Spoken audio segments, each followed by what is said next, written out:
আসসালামু আলাইকুম। সবাই নিশ্চয়ই খুব ভালো আছেন। আলহামদুলিল্লাহ আমিও ভালো আছি। তো আজকে বানাবো ডিম ভুনা। তো এই যে 2টা ডিম নিয়েছি, আর এখানে নিয়েছি গাজর, কাঁচামরিচ, পেঁয়াজ, ধনিয়া পাতা সবগুলো কুচি করে নিয়েছি। এখন এই যে সবগুলো একসাথে মিক্স করে নিয়েছি। তো ডিম দিয়ে দিব।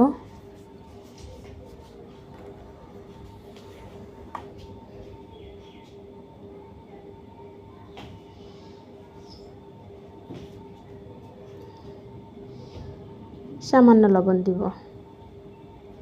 তো সামান্য লবণ দিয়ে ভালোভাবে মিশিয়ে নিব।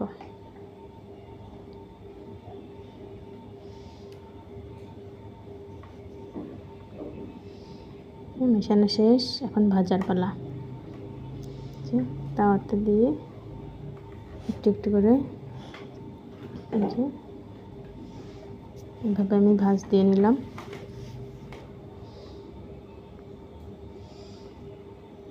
এরকম করে সবগুলো ভেজে নিলাম। তো তাওয়াতে পেঁয়াজ, তেজপাতা সব দিয়ে পেঁয়াজটা লাল হয়ে আসলে হলুদ, মরিচের গুঁড়া, লবণ, বাটা মশলা, জিরা গুঁড়া সব দিয়ে মশলাটাকে ভালোভাবে কষিয়ে নেব।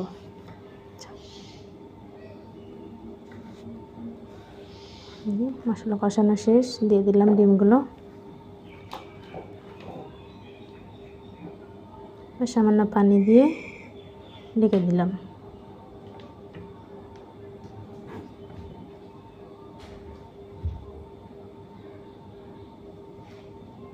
এই যে ডিমগুলো প্রায় সিদ্ধ হয়ে গেছে। তো আমার ডিম ভুনা রেডি।